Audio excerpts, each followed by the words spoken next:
making sure you cancel that balance, right? Morning, Steve here in Chicago with the morning grain comments. Markets are a little bit easier overnight. Follow through from yesterday. When the funds turned sellers, it looked like everyone is following the crude oil market, which continues to sink lower. Overnight, Saudi Arabia said that they are prepared to let oil prices drop down to $20. That's weighing on crude, stock market, copper, soybeans, and corn.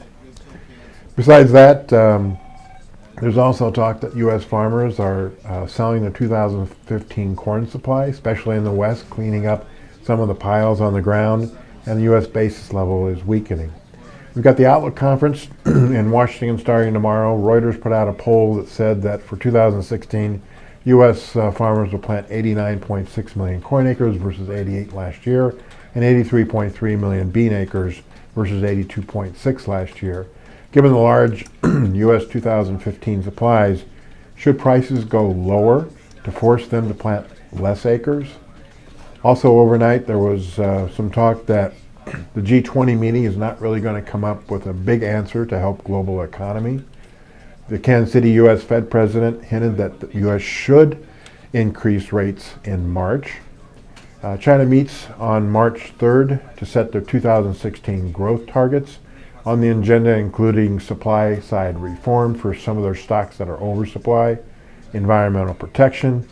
They may add to their national defense budget, their aging population, and in their stock market, air share IPO reform.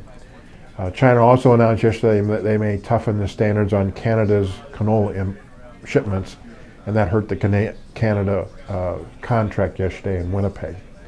South America, we're getting too much rain in central Brazil, but besides that, the weather is mostly favorable. And the U.S. Midwest 6 to 10 day outlook suggests above normal temps and below normal rains in the west, above in the east.